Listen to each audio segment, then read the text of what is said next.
ତାହେଲେ କାଳିନ୍ଦୀ ଚରଣ ପାଣିଗ୍ରାହୀଙ୍କର ଆବିର୍ଭାବ ଘଟିଛି 1901 ମସିହାରେ ଏବଂ ତାଙ୍କର ମୃତ୍ୟୁ ବା ତିରୋଧାନ ଘଟିଛି 1991 ମସିହାରେ। ଓକେ, ତେଣୁ ସେ ହେଉଛନ୍ତି ସବୁଜଗୁଣ ଜଣେ ପ୍ରଭାବଶାଳୀ ଓ ଯଶସ୍ୱୀ ଲେଖକ ଭାବରେ କାଳିନ୍ଦୀ ଚରଣ ପାଣିଗ୍ରାହୀ ପରିଚିତ ଅଟନ୍ତି। ସେ ଥିଲେ ଜଣେ ସଫଳ କବି, ଔପନ୍ୟାସିକ, ଗାଳ୍ପିକ, ପ୍ରାବନ୍ଧିକ, ସମାଲୋଚକ ଓ ନାଟ୍ୟକାର ଭାବରେ ସେ ପରିଚିତ ଅଟନ୍ତି। ଭାରତୀୟ PEN ସଂଗଠନରେ ସେ ଅନ୍ୟତମ ସଂଗଠକ।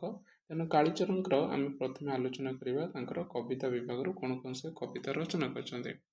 ଠିକ୍ ଅଛି, ପ୍ରାଥମିକ ପର୍ଯ୍ୟାୟରେ ତାଙ୍କ ଯେଉଁ କବିତା ଗୁଡ଼ିକ ରହିଛି ସବୁ କବିତା ଗୁଡ଼ିକ ହେଉଛି କ'ଣ ରୋମାଣ୍ଟିକ ପର୍ଯ୍ୟାୟଧର୍ମୀ କବିତା। ତାଙ୍କର ଯେଉଁ ବିରହୀ ଯକ୍ଷ, ରଜ, ବ୍ୟଥ ସ୍ୱପ୍ନ ଏ ତିନି ଗୋଟି କବିତା ହେଉଛି ତାଙ୍କ ରୋମାଣ୍ଟିକ ଧରଣ ରଚନା ଅଟେ। ତାପରେ ତାଙ୍କର କବିତା ସଂକଳନ ମଧ୍ୟରେ ଆମେ ଦେଖିବା ପାଇବା ମହାଦୀପ ସଂକଳନ, ଯୋଉଟାକି 31ଟି କବିତା ରହିଛି। ମନେ ନାହିଁ, କ୍ଷଣିକ ସତ୍ୟ, ଛୁରୀଟିଏ ଲୋଡ଼ା, ଯୋଉଟା 1939 ମସିହାରେ। ତାପରେ ସବୁଜ କବିତା ହେଉଛି ଗୋଟେ ଯୌଥ କବିତା ସଂକଳନ, ଯୋଉଟାକି ଅବକାଶଃ, ଅନାଶଙ୍କ ରାୟ, ବୈଦ୍ୟନାଥ ପଟ୍ଟନାୟକ, କାଳିନ୍ଦୀ ଚରଣ ପାଣିଗ୍ରାହୀ, ଶରତଚନ୍ଦ୍ର ହେଲା ଆଉ ଆଚାର୍ଯ୍ୟ ହରିହର, ଏମାନେ ସମସ୍ତେ ମିଶିକି ଗୋଟେ ଯୌଥ ସଂକଳନ ରଚନା କରିଥିଲେ, କବିତା ସଂକଳନ, ଯାହାର ନାଁ ଥିଲା ସବୁଜ କବିତା। ଏବଂ କାଳିନ୍ଦୀ ଚରଣ ପାଣିଗ୍ରାହୀ ଯୌଥ କବିତାରେ ମଧ୍ୟ କିଛି କବିତା ରଚନା କରିଛନ୍ତି। ତାପରେ ତାଙ୍କର ଶିଶୁ ଗୀତିକା ରହିଛି। ଠିକ୍ ଅଛି, ତାହେଲେ ଏଇ ସଂକଳନ ଗୁଡ଼ିକ କୋଉ କୋଉ କବିତା ରହିଛି ଦେଖିବା। ତାଙ୍କର ମହାଦୀପ କବିତା ସଂକଳନ। ଓକେ, ତେଣୁ ମହାଦୀପ କବିତା ସଂକଳନ, ଏଠିରେ ମହାଦୀପ ଏ ଦେହକୁ, ଦୁଇଟି କଳା ଆଖି, ବନ୍ଦୀର ବିଳାପ, ଶିଶିର ହାସ୍ୟ, ଜୀବନ ଦୋଳି, ପଥ କାହିଁ, ବର୍ଷା ଓ ଅଶ୍ରୁ, ନୀରବ ଆହ୍ୱାନ, ଶରତ ସନ୍ଧ୍ୟା, ପାପ, ସୁଜନ ବ୍ୟଥା, ଜୀବନ, ଏହି ଯେ ପାହାଡ଼, ରୂପ ଓ ବାଣୀ, ଭାରତ ଆସିବ ଫେରି, ଜୟପୁର ଘାଟି, ଶତାବ୍ଦୀ ସୈନିକ, ଜାଗ ଜାଗ ଗାନ୍ଧୀ, ରକ୍ତ ସ୍ରୋତ, ଶୂନ୍ୟ ଚିନ୍ତା, ଜାଗ୍ରତ ଆଘାତ, ତୁମେଟି ଚାଲିବା ଜାଣ, ଜଡ଼ ଦର୍ଶନ, ଅଗଣିତ ଆଗୁଆନ। ଓକେ, ଆଶ୍ୱାସନା, ବିଶ୍ୱର ଆହ୍ୱାନ, ନିଜ ଭୁଲ, ଚାଷୀର ଭାଗ୍ୟ, ଏସବୁ କବିତା ଗୁଡ଼ିକ ତାଙ୍କର ଏଇ ସଂକଳନ ରହିଛି। ତାପରେ ତାଙ୍କର ଆଉ ଗୋଟେ କବିତା ସଂକଳନ ହେଉଛି ଛୁରୀଟିଏ ଲୋଡ଼ା। ତାହେଲେ ଛୁରୀଟିଏ ଲୋଡ଼ା ଏଇ ସଂକଳନରେ କବିତା ଗୁଚ୍ଛରେ କେତେକ କବିତା ଉତ୍କଳ ସାହିତ୍ୟ, ନବଭାରତ, ସହକାର ଏବଂ ଯୁଗବୀଣା, ମୁକ୍ତିଯୁଦ୍ଧ ଆଦି ପତ୍ରପତ୍ରିକାରେ ପ୍ରକାଶିତ ହୋଇଥିଲା। ଏଠିରେ ସମୁଦାୟ ସର୍ବମୋଟ କବିତା ହେଉଛି 39 ଗୋଟି କବିତା ରହିଛି ଛୁରୀଟିଏ ଲୋଡ଼ାରେ। ଏଠିରେ ପ୍ରଥମ କବିତା ହେଉଛି ଛୁରୀଟିଏ ଲୋଡ଼ା, ମଧୁ ବିବାହ 1925 ମସିହାରେ ରଚିତ, ନରବଳି, ଚେତନା ସ୍ପର୍ଶ, ମୋ ପାଣି, ହସେ ପାହାନ୍ତି ତାରା, ଫଗୁଣ ଜ୍ୟୋତ୍ସ୍ନା, ଅବୁଝା, ବିରହୀ ଯକ୍ଷ, ପୌଢ଼ ପ୍ରେମ, କଟକ, ମୁକୁଡ଼ି ପଡ଼ଗୋ 1926 ମସିହା, ଏକାକୀ ପଥରେ, ଚାଳର ଘର, ବର୍ଷା ନାୟିକା, ବ୍ୟଥ ଗୀତ, ସିନ୍ଧୁ, ପ୍ରାଚୀନା, କସ୍ତୁରବା 1933, ପୌଷ ସନ୍ଧ୍ୟା, ବ୍ୟଥାର ସାଧନ, ବିରତି ବ୍ୟାଖ୍ୟା, ହତାଶର ଗାନ, ପ୍ରେମର ଅର୍ଥ, ବିରହୀ, ଅଭିମାନ, ତୁମରି ପ୍ରେମ, ଚିତ୍ରୋତ୍ପଳା, ମୌସମଳୟ 1925। ତାପରେ ବର୍ଷା ରାତି,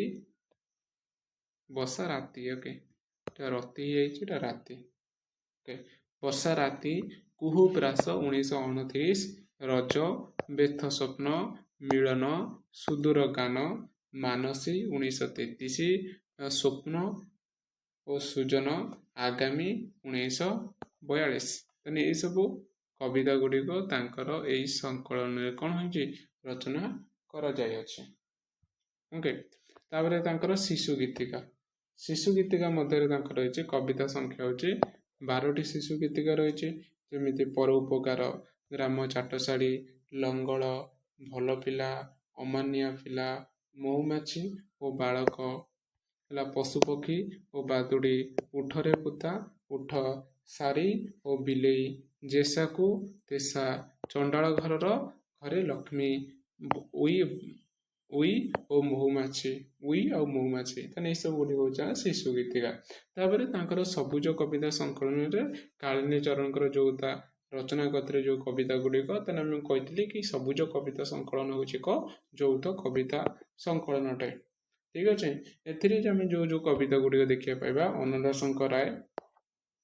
अनाशंकर राय रही हरिहर आचार्य हरिहर महापात्र रही वैद्यनाथ पट्टनायक शरतचंद्र मुखार्जी कालीचरण पाणिग्राही मिलित उद्यम लेखना कराई तेने सबुज साहित्य समितिर प्रथम ग्रंथ प्रथम संस्करण केवे होता 1931 मसीह ठीक अच्छे तेने कालिंदी चरणकर मुकुल शिरोनाम सब कविता गुड़िक रही कौन कौन लोहित व्यथा पुरी मंदिर मधु विवाह फगुण बंशी प्रभात गीतर गौरव संध्या लोके साधना ठीक अच्छे तेने ये सब गुड़िक कौन ये कविता गुड़िक सबुज कविता संकलन में 8 गोटी कविता आम देखा पाइपर तापर रही मने नाही एटा आउ गोटे कविता संकलन तेने एठिरे जो जो कविता गुड़िक रही यौवन यात्री चिरंतन कुहू आमर आशा आस्तिकर आकुति पाशरी देले शिमुड़ी पाल लोहित व्यथा गोप नयरे छंद नायिका आशीष आरे दुर्बल जाति ध्यानर बाणी मरण पाली बैशाख भावना बौड़ अमास्या बौड़ अमास्या भार पुरातन कथा अभय चक्रवाक उद्भ्रांत गीत युड़िक आम रचन देखा पाइपर सहित युड़िक से कविता गुड़िक अन्य रचन आम देखा पाइपर युड़ रही देखा रोमांटिक और प्रेममूलक कविता गुड़िक मायाधरपंथी कालिंदी चरण पाणिग्राही कौ गुड़िक सब रही रोमांटिक प्रेममूलक कविता मध्य रही साधना फगुण ज्योत्स्ना पौढ़ प्रेम है विरही अभिमान दुईटी कड़ा आखि मधु विवाह तुमे ओ मो मरण पाली पथर प्रेमिक सुदूर गान छंद नायिका सही मु निजे वर्षा राति प्राचीन मने नाही जीवन तोड़ी भिक्षुक तुमरी प्रेम चक्र बाड़ ये सब गोटे रही तेणु कालिंदी चरणकर प्रणय और सौंदर्य भावना सह संकलित कविता गुड़िक रवींद्र काव्य भाव द्वारा से संपूर्ण भाव में प्रभावित अटंती तांकर आध्यात्मिक एवं संशयवाद कविता गुड़िक मध्य रही बेथगीति आगमन शेषदान अरूपर आह्वान पौषमलय भक्ति और चाबुक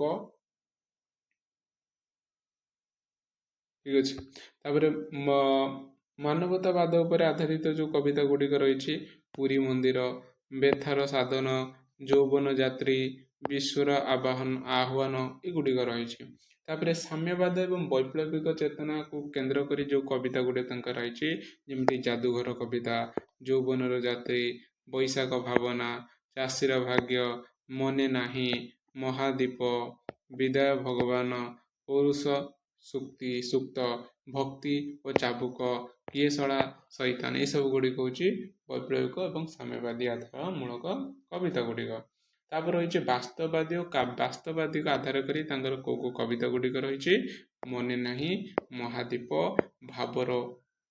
भावर भाषा जाले सुना चालर घर चाषीर भाग्य गुड़िक रही तेना ये सब गुड़िक कविता गुड़िक मुख्यतः रचना गुड़िक आम देखा पाइपर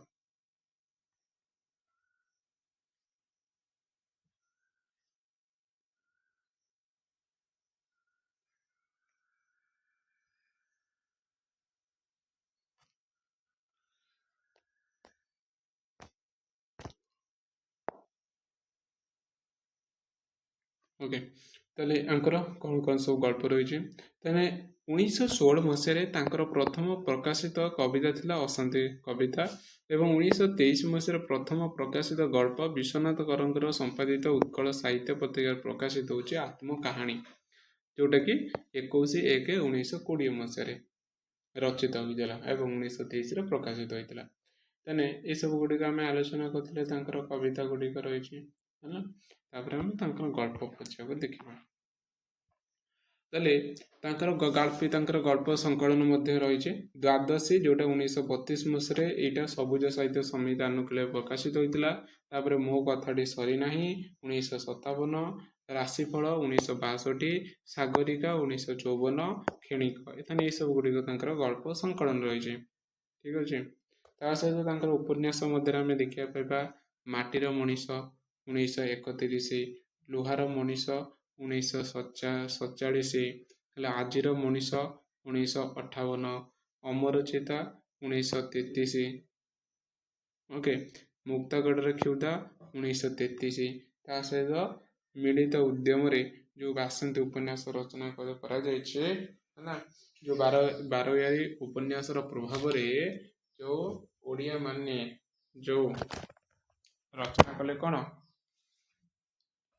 ଉପନ୍ୟାସ, ବାସନ୍ତୀ ଉପନ୍ୟାସର କାଳିଚରଣ ପାଣିଗ୍ରାହୀ ମଧ୍ୟ ରଚନା କରିଛନ୍ତି। କେତେ ଗୁଡ଼ିଏ ପରିଚ୍ଛେଦ ସିଏ ମଧ୍ୟ ଲେଖିଛନ୍ତି। ଠିକ ଅଛି। ତାପରେ ତାଙ୍କର ପ୍ରବନ୍ଧ ଆଲୋଚକ କ'ଣ କରିଥିଲେ ଆଲୋଚନା, ସେ କାଳିଚରଣ ପାଣିଗ୍ରାହୀ 1934 ମସିହାରେ ମଥୁରା ମଙ୍ଗଳର ଆଲୋଚନା କରିଛନ୍ତି। ଓକେ, ମଥୁରା ମଙ୍ଗଳର ଆଲୋଚନା କରିଛନ୍ତି। ତାପରେ 1949 ମସିହାରେ ସେ ନେତୃତ୍ୱ ନାମରେ ଗୋଟେ ସଂକଳନ ରହିଛି, ଯୋଉଟା 11ଟି ପ୍ରବନ୍ଧ ରହିଛି ତାଙ୍କର ସେଇଟାରେ। 1960 ମସିହାରେ ପ୍ରବନ୍ଧ ସାହିତ୍ୟ ରଚନା କଲେ, ଯୋଉଟାରେ 24ଟି ପ୍ରବନ୍ଧ ରହିଛି। 1965ରେ ସାହିତ୍ୟ ବିଚାର ପ୍ରବନ୍ଧ କଲେ, ଯୋଉଟାରେ 21 ଗୋଟି ପ୍ରବନ୍ଧ ଦେଖିବାକୁ ପାଇପାରିବା। ଠିକ ଅଛି। ତାହେଲେ ତାଙ୍କର ପ୍ରବନ୍ଧ ଗୋଟେ ବିଭାଗୀକରଣ କରିଦେବା ହେଲା, ଯେମିତି ତଥ୍ୟମୂଳକ ପ୍ରବନ୍ଧ ମଧ୍ୟରେ ତମ ରହିବ ଆମର ସାଂସ୍କୃତିକ ଜିଜ୍ଞାସା, ବିରୋଧ ଭାଷା, ସାହିତ୍ୟର କାଉଁରୀ କାଠି, ସାହିତ୍ୟରେ ପରିବର୍ତ୍ତିତ ଭାବବୋଧ, ପ୍ରାଚୀନ ଓଡ଼ିଆ ସାହିତ୍ୟରେ ବ୍ୟଙ୍ଗ ବିଚାର, ସତ୍ୟ ଶିବ ସୁନ୍ଦର, ସାହିତ୍ୟରେ ବ୍ୟବସାୟ ହେଲା, ଓଡ଼ିଆ ସାହିତ୍ୟର ପରମ୍ପରା, ଓଡ଼ିଆ ନାଟକ ରଙ୍ଗମଞ୍ଚର ଐତିହାସିକ ଅଭ୍ୟୁତ୍ଥାନ, ଏଗୁଡ଼ିକ ତ ଆମର ଦେଖିବାକୁ ପାଇପାରିବ। ଠିକ ଅଛି। ତାପରେ ବିବୃତ୍ତିମୂଳକ ପ୍ରବନ୍ଧ ଗୁଡ଼ିକ ମଧ୍ୟରେ ତମ ରହିବ ଜଣେ ମଣିଷ, ଗୋପବନ୍ଧୁ ସ୍ମୃତି, ବ୍ୟଙ୍ଗ ଉତ୍କଳ ଦୁଇଟି ଭଙ୍ଗିନୀ, ନବଯୁଗ ସାହିତ୍ୟ ସଂସଦ ଉଦ୍ବୋଧନ, ଦୁଃଖ କହିବି ନା ସୁଖ କହିବି, ପ୍ରତିବାଦର ଉତ୍ତର, ଏଇଗୁଡିକ ତାଙ୍କର ବିବୃତ୍ତି। ସମାଲୋଚନାମୂଳକ ରଚନା ମଧ୍ୟ ତମ ରହିଛି ସାହିତ୍ୟିକ ଆତ୍ତବଲ୍ଲଭ, କବି ଗଙ୍ଗାଧର, ରବୀନ୍ଦ୍ର ଗଳ୍ପର ବିଶେଷତ୍ୱ, ଫକୀର ମୋହନଙ୍କ ଚରିତ୍ର ଚିତ୍ରଣ, ଲାବଣ୍ୟବତୀର ଉପେନ୍ଦ୍ର ଭଞ୍ଜ, ଏଗୁଡ଼ିକ ତାଙ୍କର ସମାଲୋଚନାମୂଳକ ଲେଖା ଗୁଡ଼ିକ ରହିଛି। ତାପରେ ରହିଛି ରବୀନ୍ଦ୍ର ସାହିତ୍ୟର ବିଶ୍ୱ ପ୍ରେମ, ମଥୁରା ମଙ୍ଗଳର ସମାଲୋଚନା ମଧ୍ୟ ସେ ରଚନା କରିଛନ୍ତି। ନାଟକ ବିଭାଗ, ତେଣୁ କାଳିଚରଣ ପାଣିଗ୍ରାହୀଙ୍କର ନାଟକ ବିଭାଗରେ ତାଙ୍କର 3ଟି ରହିଛି ନାଟକ ଏକାଙ୍କିଆ ମିଶେଇକି, ଗୋଟେ ହେଉଛି ସୌମ୍ୟା, ଗୋଟେ ହେଉଛି ପଦ୍ମିନୀ, ଗୋଟେ ହେଲା ପ୍ରିୟଦର୍ଶୀ। ସୌମ୍ୟା, ପଦ୍ମିନୀ, ପ୍ରିୟଦର୍ଶୀ 3ଟି ମନେ ରଖିବ।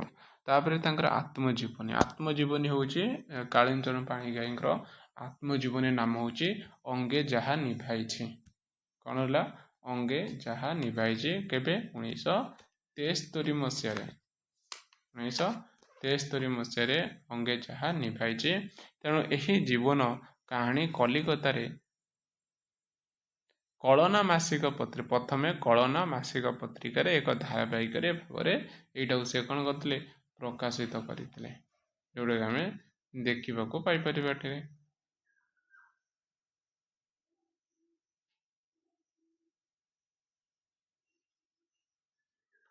ଠିକ ଅଛି। ତାପରେ ହେଉଛି ଭ୍ରମଣ ସାହିତ୍ୟ। କାଳିଚରଣ ପାଣିଗ୍ରାହୀଙ୍କର ଭ୍ରମଣ ସାହିତ୍ୟ ମଧ୍ୟ ତାଙ୍କର ରହିଛି ଗୋଟେ ଭ୍ରମଣ ସାହିତ୍ୟ ରହିଛି 1918 ମସିହାରେ ପ୍ରକାଶିତ ହୋଇଥିବା ଗଲି ଆଇଲି ରୁଷ ଜର୍ମାନୀ। ମନେ ରଖିବ, 1918 ମସିହାରେ ଗଲି ଆଇଲି ରୁଷ ଜର୍ମାନୀ, ଯୋଉଟା ୟୁରୋପର ଦେଶର ଭ୍ରମଣ ଉପରେ ରଚନା କରାଯାଇଛି। ଏଇଟା ଠିକ ଅଛି।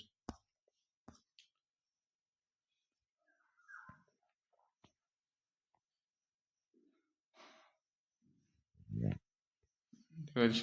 ତାଙ୍କର ଗଳ୍ପ ସଂକଳନ କିଛି ଆଲୋଚନା ଦେଖିବା। ଗଳ୍ପ ସଂକଳନ କ'ଣ ରହିଛି?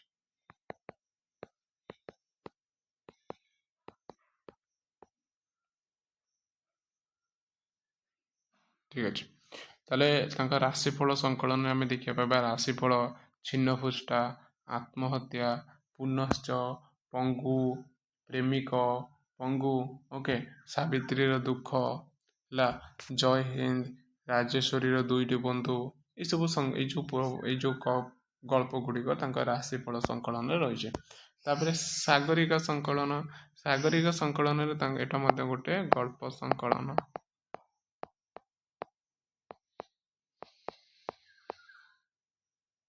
ଓକେ, ତାହେଲେ ଏଠି ଆମେ ଦେଖିବା ପାଇବା ଯେମିତି ରହିଛି ସାଗରିକା, ବିଜୟ ଉତ୍ସବ ରହିଛି, ଚକ ବୁଲୁଥାଏ, ଉପହାର, ରେଙ୍ଗୁନ ଯାତ୍ରୀ, ଓକେ, ମାଂସର ବିଳାପ, ସାପୁଆ ଗଳ୍ପ, ମନେ ରଖିବେ ଗପ, ସାପୁଆ ମାଂସର ବିଳାପ, ସାପୁଆ, ସ୍ୱପ୍ନ, ଏସବୁ ଗୁଡ଼ିକ ମଧ୍ୟ ଆମେ ଦେଖିବାକୁ ପାଇପାରିବା। ଠିକ ଅଛି।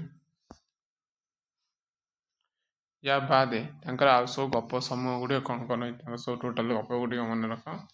ସମୁଦାୟ ଗପ ଗୁଡ଼ିକ ମଧ୍ୟରେ ଆମେ ଦେଖିବାକୁ ପାଇବ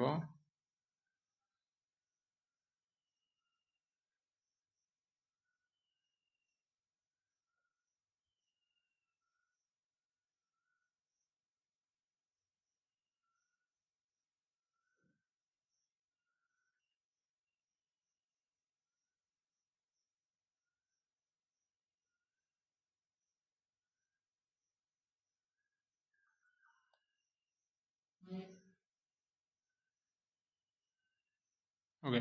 ତାପରେ ଗଳ୍ପ ଗୁଡ଼ିକ ମଧ୍ୟରେ ଆମେ ଦେଖିବା ପାଇବା ସାଗରିକା ରହିଛି, ବିଜୟ ଉତ୍ସବ, ଚକ ବୁଲୁଥାଏ, ଉପହାର, ରେଙ୍ଗୁନ ଯାତ୍ରୀ, ମାଂସର ବିଳାପ, ସାପୁଆ, ସ୍ୱପ୍ନ, ଶେଷ ରଶ୍ମି, ଧୂଳି, ନିୟତିର କ୍ରୀଡ଼ା, ପାଷାଣର ପ୍ରତୀକ୍ଷା, ହେଲା, ପତଙ୍ଗ ଜାତୀୟତା, ଦାମ୍ପତ୍ୟ ଚିତ୍ର, ଅଟଳ ବିଶ୍ୱାସ, ଦ୍ୱିତୀୟା ଚାନ୍ଦ, ରାଶିଫଳ, ଛିନ୍ନ ଫୁଷ୍ଟା, ଓକେ।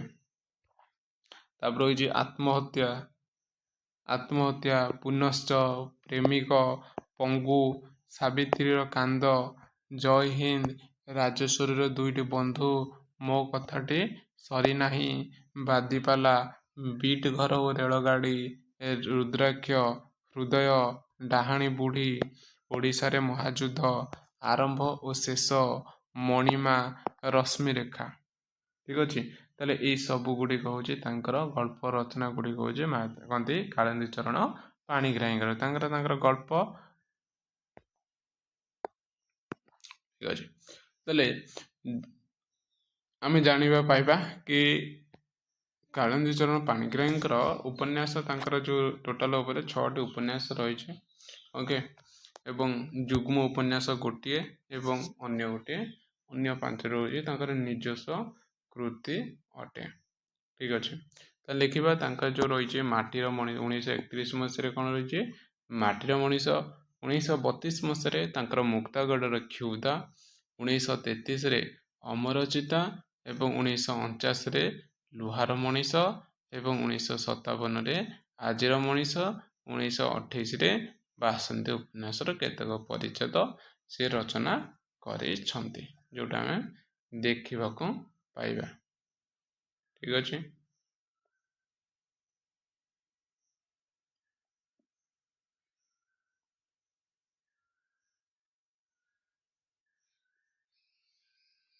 এই ଉପନ୍ୟାସ ଗୁଡ଼ିକ କାହାଣୀ ଚରିତ୍ର ବିଷୟରେ ଦେଖିବା। ତାହେଲେ ମାଟିର ମଣିଷ ଏଟା ହେଉଛି ଗୋଟେ ସାମାଜିକ ଉପନ୍ୟାସ। ଓକେ, ଏହାର ପରିଚ୍ଛେଦ ସଂଖ୍ୟା କେତୋଟି ରହିଛି, 12ଗୋଟି ପରିଚ୍ଛେଦ ରହିଛି। 12ଗୋଟି ପରିଚ୍ଛେଦରେ ଏହାର କଥାବସ୍ତୁ କାହାଣୀ ସବୁ କ'ଣ କରାଯାଇଛି, ବର୍ଣ୍ଣନା କରାଯାଇଅଛି, ଏଟା ମନେ ରଖିବ। ଠିକ ଅଛି। ତାପରେ ରହିଛି ଏଠିରେ ଆମେ ଦେଖିବା ପାଇବା କି ମାଟିର ମଣିଷ ହେଉଛି ଏଠିର ଗୋଟିଏ ସାମାଜିକ ଉପନ୍ୟାସ, ତା ସହିତ ଏଠିର ଯେଉଁ ଚରିତ୍ର ମାନେ ରହିଛନ୍ତି ସେମାନେ ବି ସମାଜର କଥା ତାଙ୍କ ମାଧ୍ୟମରେ କହିଛନ୍ତି, କାଳିନ୍ଦୀ ଚରଣ ପାଣିଗ୍ରାହୀ କୁହାଯାଇଛି।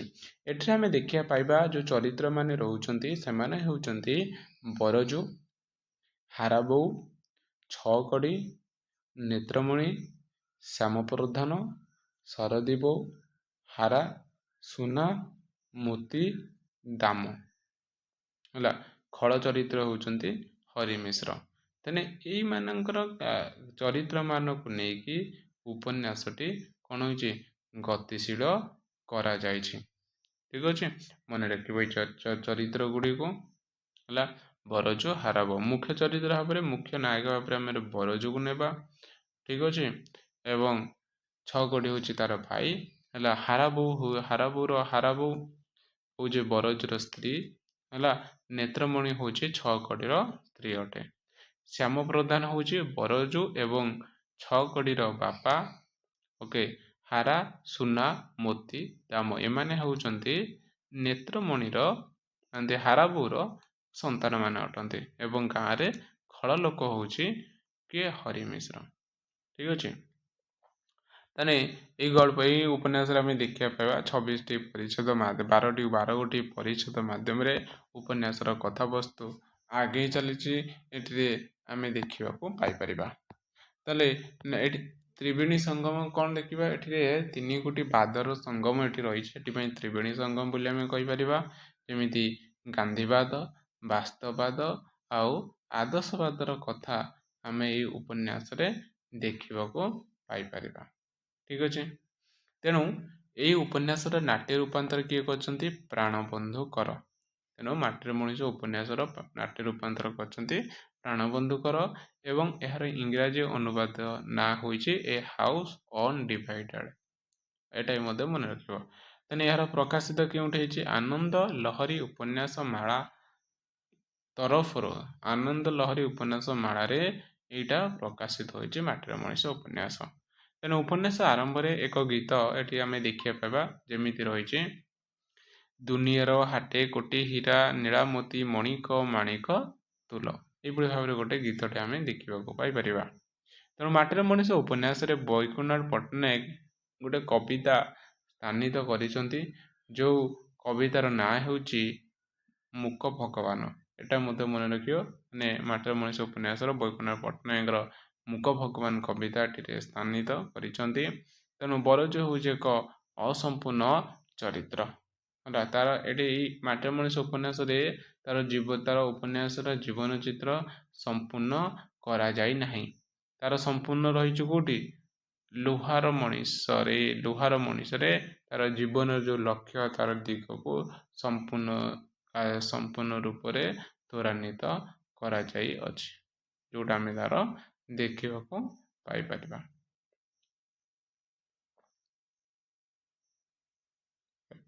हेल्ले बरजु ठीक असंपूर्ण चरित्र ठीक आम जीवन संगठन देखा पाइबा गांधीवादी चिंताधारा देखा तेणु खल चरित्र बुद्धि पड़ी कौड़ी भाव में छगड़ी बरजु छगड़ी मध्य विभेदना देखा जहाँफल कि कौन हो बरजु कौन कर घर छाड़ी देके अन्य गोटे ग्राम को पलि जार चित्र आम माटीर मनीष देखा पाइपर ठीक अच्छे से भाव में नौक दुर्भिक्षर चित्र को लेकिन कालिंदी चरण पाणिग्राही 2टी उपन्यास रचना कर मुक्तागढ़ क्षुधा एवं अमर चिता ठीक अच्छे गोटे हूँ मुक्तागढ़ उपन्यास परवर्तित रूप आम देखा पाइबा अमर चिता उपन्यास मुक्तागढ़ क्षुधा यार ये आम देखा पाइबा 1932 मसीह एठिरे 26 गोटी परिच्छेद रही तेणु ये क्यों ग्राम विषय वर्णन कर गाँव हूँ हरिपुर ग्राम एवं प्रधान पड़ा ठीक अच्छे ताने चरित्र मध्य आम देखिए मुक्तागढ़ क्षुधार चरित्र माने रोचंती चंद्रकांत पट्टदेव गौरी जे कि राणी अटंती एवं सुनंदा शुभकांत ओरफ ताक आम आउ गोटे ना कहीपर जे कहते लंडा बाबू ठीक अच्छे एवं सनातन जे कि परवर्ती ना हूँ बलराम पट्टनायक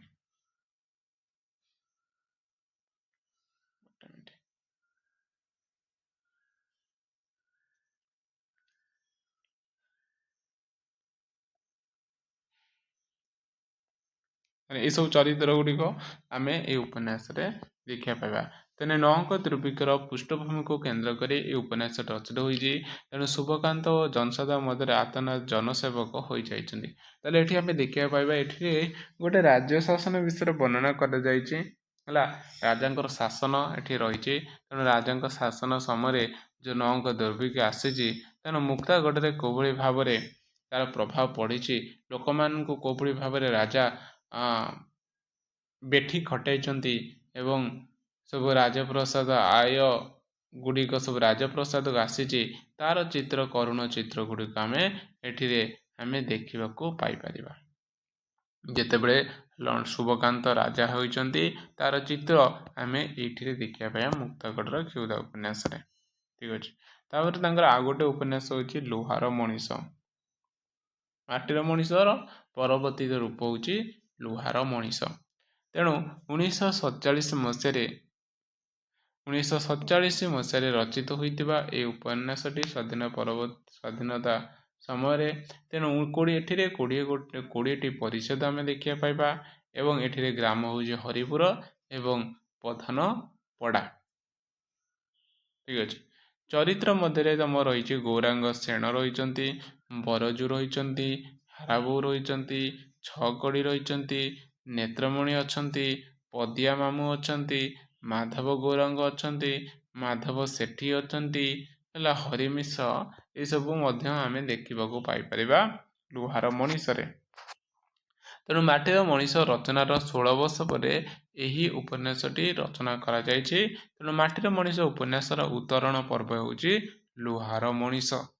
ତେଣୁ ଏଠିରେ ଯେଉଁ ଦେଶ ସ୍ୱାଧୀନତା ସମୟରେ ଏଇଟା ରଚନା କରାଯାଇଛି, ସେଥିପାଇଁ ଦେଶ ସ୍ୱାଧୀନର ଯେଉଁ ଚିତ୍ର, ଯେଉଁ ଅସହଯୋଗ କରିବା, ଅରଟରେ ସୂତା ବୁଣିବା, ଗାନ୍ଧିଜୀଙ୍କ ପର୍ବତୀର ମାର୍ଗରେ ଏଠିରେ ଯିବା, କଂଗ୍ରେସ ବିଭିନ୍ନ ନେତୃତ୍ୱ ମାଧ୍ୟମରେ ଜନସଚେତନତା କରିବା ଏବଂ ବରଜୁ ଏଠିରେ ଜନସଚେତନତା ଭାବରେ ଏଠିରେ ନିୟୋଜିତ ହେବା, ଗାଁରେ କୁଟୀର ଶିଳ୍ପର ବିକାଶ ଘଟାଇବା, ଯାହାର ଚିତ୍ର ଆମେ ଏଠିରେ ଲୁହାର ମଣିଷ ଦେଖିବା ପାଇବା ଏବଂ ପରବର୍ତ୍ତୀ ସମୟରେ ତାକୁ ହାତ କଡ଼ି ପିନ୍ଧା ଯାଇଛି, ହେଲା ତାକୁ ଲୁହାର ଶିକୁଳି ତାର ଦିଆଯାଇଛି, କାରଣ ସେ ତାକୁ ଦେଶଦ୍ରୋହୀ ଭାବରେ ଇଂରେଜ ସରକାର ତାକୁ ବାନ୍ଧି ଦେଇଛନ୍ତି।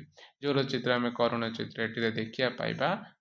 ଦେଶ ସ୍ୱାଧୀନତା କରିବା ପାଇଁ କୋଭଳି ଭାବରେ କରାଯାଉଛି ତାର ଚିତ୍ର ମଧ୍ୟ ଆମେ ଲୁହାର ମଣିଷରେ ଦେଖିବା ପାଇବା। ତାପରେ ରହିଛି ଯେଉଁ ରହିଛି ମୁକ୍ତାଗଡ଼ କ୍ଷୁଧା ଉପନ୍ୟାସର ପରିବର୍ତ୍ତିତ ରୂପ ହେଉଛି ଆମ ଅମରଚିତ୍ରରେ ଦେଖିବା ପାଇବା। ଗୋଟିଏ କାହାଣୀ ତାକୁ 2 ଭାଗ କରାଯାଇଛି। ତେଣୁ ଅମରଚିତା ଯେଉଁଟା ରହିଛି 1932 ମସିହାରେ, ଏଠିରେ 24 ଗୋଟି ପରିଚ୍ଛେଦ ରହିଛି। ଏହାର ଗ୍ରାମର ନାଁ ହେଉଛି କଲ୍ୟାଣପୁର, ଗାଁ ବିଷୟରେ ବର୍ଣ୍ଣନା କରାଯାଇଛି। ଚରିତ୍ର ମଧ୍ୟରେ ଏଠିରେ ମୁଖ୍ୟ ଚରିତ୍ର ମଧ୍ୟରେ ତମେ ରହିଛନ୍ତି ଶୁଭକାନ୍ତ ରହିଛି, ଅଳକା ରହିଛି, ସନାତନ ରହିଛନ୍ତି ଏବଂ ଶୋଭା ରହିଛନ୍ତି ଏବଂ ସୁନନ୍ଦା ପରି ଚରିତ୍ରମାନେ ମଧ୍ୟ ଆମେ ଏଠି ଦେଖିବାକୁ ପାଇପାରିବା।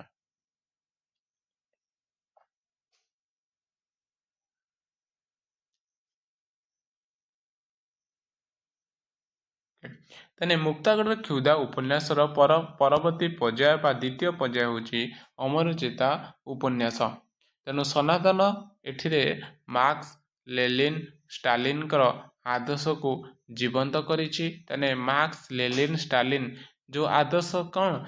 ତାର ଆଦର୍ଶ ହେଉଛି ଶ୍ରେଣୀବିହୀନ ସମାଜ ଗଠନ କରିବା, ଶୋଷକ ଶୋଷିତ ମଧ୍ୟରେ ବିଭେଦନା ନଷ୍ଟ କରିବା, ସମସ୍ତେ ସମାନ ଅଟନ୍ତି, ଏଇ ଯେଉଁ ନୀତି ଯେଉଁ ନିୟମ ଥିଲା, ତାହେଲେ ସନାତନ ଠାରେ ଏଇ ଶ୍ରେଣୀବିହୀନ ସମାଜ ବା ମାର୍କ୍ସବାଦୀ ଚିନ୍ତାଧାରା ଜାଗ୍ରତ ହୋଇଛି, ଯାହାର ଚିତ୍ର ଆମେ ଏହି ଉପନ୍ୟାସରେ ଦେଖିବାକୁ ପାଇପାରିବା।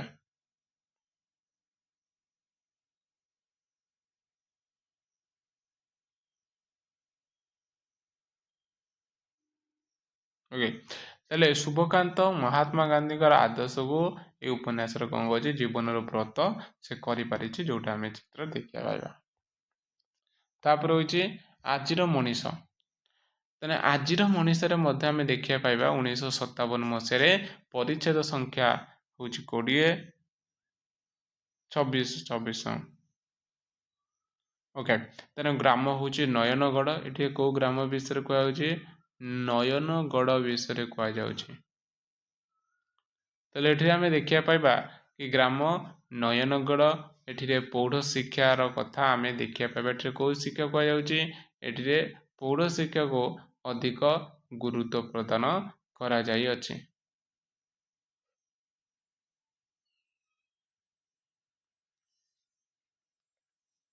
କଟିଗଲା।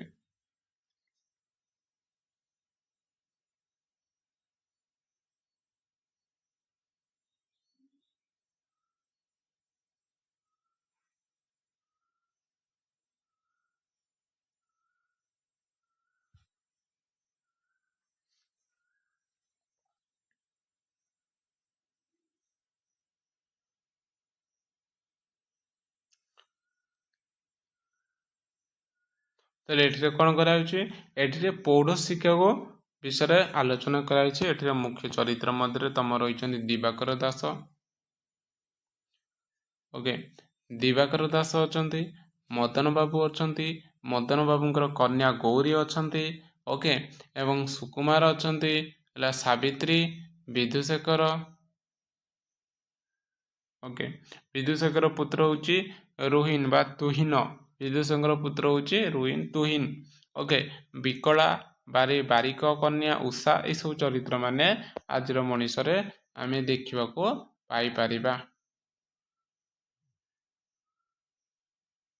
ଠିକ୍ ଅଛି, ତେଣୁ ଏଇ ଉପନ୍ୟାସରେ 4 ଜଣ ପୁରୁଷ ଅଛନ୍ତି ଏବଂ 2 ଜଣ ନାରୀ ଅଛନ୍ତି। ଠିକ୍ ଅଛି, ତାହେଲେ ଟୋଟାଲ 6 ଜଣ। ତେଣୁ ଏଇ ଉପନ୍ୟାସରେ ପ୍ରଥମେ ଗୌରୀ ନାମରେ ଆକାଶବାଣୀ କେନ୍ଦ୍ରରୁ ପ୍ରସାରିତ ହେଉଥିଲା। ତେଣୁ ସୁରେନ୍ଦ୍ର ମହାନ୍ତି ଏହାର ଉପସ୍ଥାପନା କରିଥିଲେ ଆକାଶବାଣୀରେ।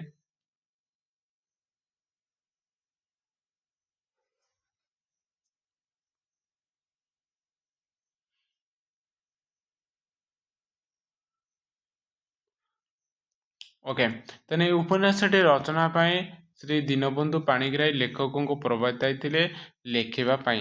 ତେଣୁ ଗୌରୀ ଉପନ୍ୟାସଟି ପରବର୍ତ୍ତୀ ସମୟରେ ଆଜିର ମଣିଷ ଉପନ୍ୟାସ ନାମରେ କ'ଣ କରିଛି, ଲାଭ କରିଛି। ଗୌରୀ ଉପନ୍ୟାସଟି କ'ଣ କରିଛି, ପରବର୍ତ୍ତୀ ସମୟରେ ଆଜିର ମଣିଷ ନାମରେ।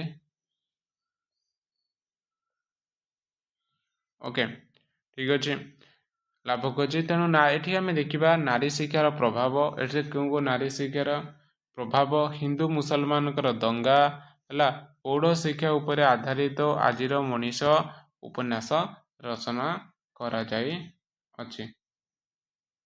ଠିକ୍ ଅଛି, ବୁଝିପାରିଲ।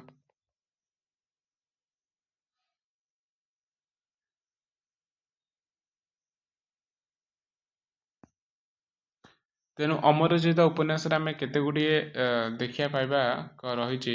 ଏମିତି ଅମରଜିତ ଉପନ୍ୟାସ ରହିଛି, ବୁଡ଼ିଗଲା ବେଳଆରେ ଉଡ଼ିଗଲା ଚଢ଼େଇ, ପିଲାଠାରୁ ମା ଭାତ ଖାଉଅଛି ଛଡ଼େଇ, ଧରମ କରମ ତୋର ପଶୁ ପୋଡ଼ ଛୁଆରେ। ଏସବୁ ଗୀତ ଗୁଡ଼ିକ ରହିଛି, ଯେଉଁଟାକି ଅଭିରାମ ଭିକ୍ଷୁକ ବେଶରେ ଗୀତ ଗାଇ ଗାଇ ଯିବା, ହେଲା। ତେଣୁ କାଳିନ୍ଦୀ ଚରଣ ଉପନ୍ୟାସ 2 ଭାଗରେ ବିଭକ୍ତ ହୋଇଛି। ଗୋଟେ ହେଲା ଆତ୍ମଜୀବନୀରେ ଦୁର୍ଭିକ୍ଷର ପ୍ରଭାବ, ଜନସମାଜରେ ମହାନତା ପ୍ରକାଶ, ମୁକ୍ତାଗଡ଼ର କ୍ଷୁଧା ଅମରଜିତ ଉପନ୍ୟାସରେ ଆମେ ଦେଖିବାକୁ ପାଇବା। ଓକେ, ତେଣୁ ବାସ୍ତବବାଦୀ ଚିନ୍ତାଧାରାକୁ ନେଇ ଜୀବନର ସମସ୍ୟାକୁ ସେ ଇତିହାସ କରିଛନ୍ତି। ଅବଶ୍ୟ ବାସ୍ତବ ତୁଳନା ପଛରେ ଔଜ୍ଜ୍ୱଲ୍ୟ ଅଧିକ ଧାବମାନ, ଯେଉଁଟା 3ଟି ଉପନ୍ୟାସ ରହିଛି, ମାଟିର ମଣିଷ, ଲୁହାର ମଣିଷ ଏବଂ ଆଜିର ମଣିଷ ଉପନ୍ୟାସ। ତାପରେ ବାସ୍ତବ ଅପେକ୍ଷା ଆଦର୍ଶକୁ ତାଙ୍କ ଉପନ୍ୟାସରେ ଅଧିକ ଗୁରୁତ୍ୱ ସେ ଦେଇଛନ୍ତି ତାଙ୍କ ଉପନ୍ୟାସ ଗୁଡ଼ିକରେ କାଳିନ୍ଦୀ ଚରଣଙ୍କର। ମାନେ ଏଇସବୁ ଗୁଡ଼ିକ ରଚନା ଗୁଡ଼ିକ ହେଉଛି କାଳିନ୍ଦୀ ଚରଣ ପାଣିଗ୍ରାହୀଙ୍କର। ଆକୁ ଗଳ୍ପ, ଉପନ୍ୟାସ, ନାଟକ, ଭ୍ରମଣ ସାହିତ୍ୟ, ପ୍ରବନ୍ଧ, ଆଲୋଚନା, ଏକାଙ୍କିକା ଏସବୁ ଗୁଡ଼ିକ ଖାତାରେ ନୋଟ୍ ଆଉଟ୍ କରି ରଖିବ।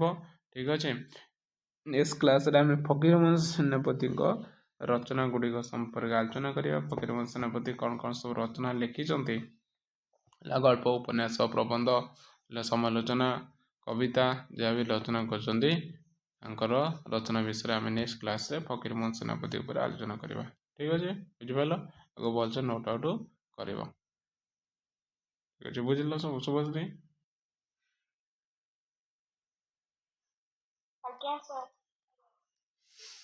ଠିକ୍ ଅଛି, ପ୍ରମିଳା?